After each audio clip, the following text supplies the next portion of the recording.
শেখ হাসিনার কথাই যেহেতু আসলো, তিনি দেশে ফিরতে চান এবং আত্মসমর্পণ করতে চান, এমন একটা খবর যেই মাধ্যমে যেভাবেই এসছে না কেন এর কোনো লিগ্যাল ভ্যালু আছে কিনা সেটা একটা জানতে চাওয়া। আরেকটা হচ্ছে, আজকে স্বরাষ্ট্রমন্ত্রী তিনি বললেন যে প্রত্যর্পণ চুক্তির মাধ্যমেই ভারত থেকে তাকে ফেরত আনা হবে, এবং তিনি এটাও বললেন যে কিন্তু সেটা কিভাবে হবে তা ভারত সরকারই দেখবে।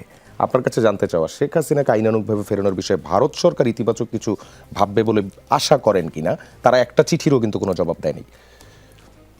দেখেন, তার আগে প্রশ্নটা হলো, এই যে অভ্যুত্থানটা হয়েছে কাদের বিরুদ্ধে, কাদের হেজিমনিকে বাংলাদেশের মানুষ মেনে না নিয়ে রিভল্ট করেছে? আনসার একটা পাবেন খুঁজে, যে শুধুমাত্র তৎকালীন সরকারের বিরুদ্ধে মানুষ রিভল্ট করে নাই, রিভল্ট করেছে পার্শ্ববর্তী দেশের বাংলাদেশের উপরে অযাচিত হস্তক্ষেপের বিরুদ্ধে। যে কারণে দেখতে পাবেন এই শেখ হাসিনার পরাজয়টা শুধু শেখ হাসিনার পরাজয় না।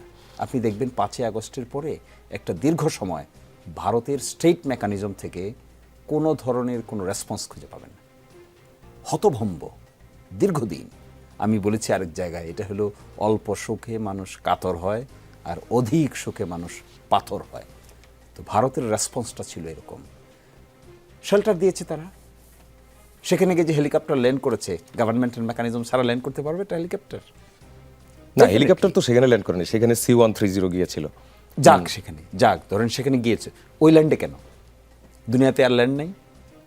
ওই ল্যান্ডে তো তিনি এখানে আছেন, একটা প্রোটেকশনে আছেন। এখন পরবর্তী প্রশ্ন হলো তিনি আসতে চান, আমি তো আই ওয়েলকাম হার।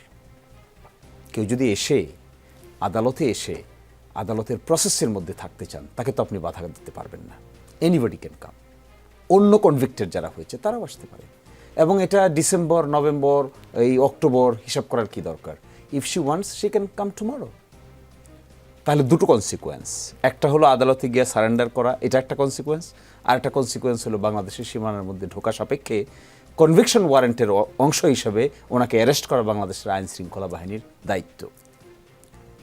এখন কেউ কেউ বলে উনি এসে সারেন্ডার করবেন, সারেন্ডার করতে গেলে তো আদালত পর্যন্ত আসতে হবে তো। তার আগে যদি অ্যারেস্ট করেন, কনভিকশন ওয়ারেন্ট তো আছে, কনভিকশন ওয়ারেন্ট তো ইস্যু করা আছে, তাহলে legally any time within the boundary of Bangladesh she can be arrested.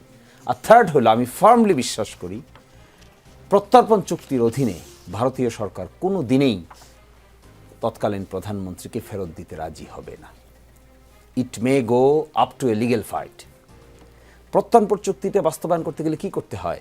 বাংলাদেশের হোম মিনিস্ট্রি থেকে উদ্ভূত হয়ে একটা প্রপোজাল ফরেন মিনিস্ট্রিতে যাবে, এই ফরেন মিনিস্ট্রিটা ওই দেশের ফরেন মিনিস্ট্রিকে পাঠাবে, ওই দেশের ফরেন মিনিস্ট্রি হোম মিনিস্ট্রিকে পাঠাবে, ওই হোম মিনিস্ট্রির অধীনে একটা ওয়ারেন্ট জারি হবে, ওই ওয়ারেন্টে সংশ্লিষ্ট ব্যক্তি অ্যারেস্ট হবেন, অ্যারেস্ট হয়ে ওই দেশের সংশ্লিষ্ট আদালতে হাজির করা হবে, তারপরে জেলে পাঠানো হবে।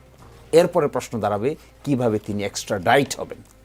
এটি এর একটি 9 জন সদস্য আছে, মৃত্যুদণ্ড হয়েছে ভারতে গিয়ে, 6 জন আছে যাবজ্জীবন হয়েছে ভারতে গিয়ে। এই মামলা আমি হাইকোর্টে করছি এখন, তাদেরকে বাংলাদেশে পাঠানো হয়েছে প্রত্যর্পণ চুক্তির অধীনে। কিন্তু ওখানে যদি অ্যারেস্ট না করা হয়, অ্যারেস্ট করে তাকে জেলে না নেওয়া হয়, তাহলে প্রত্যর্পণ করার প্রশ্ন আসে না। বাংলাদেশ থেকে অনুপ চাটিয়াকে আমরা প্রত্যর্পণ করেছি না? কাস্টডিতে ছিল, জেলে ছিল, তখনই আমরা প্রত্যর্পণ করেছি।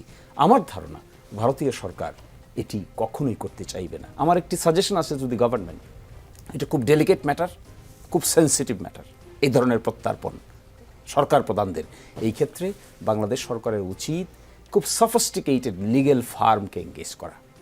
ব্যক্তিগতভাবে কিংবা মন্ত্রণালয় থেকে হঠাৎ সাংবাদিকদের প্রশ্নের উত্তর দিতে গিয়ে নানান মন্তব্য করলে প্রত্যর্পণ সারা দুনিয়াতে জীবনেও কোনোদিন সম্ভব হবে না। এটার জন্য দরকার sophisticated legal farm to engage, যারা প্রফেশনালি কাজটা করতে পারে।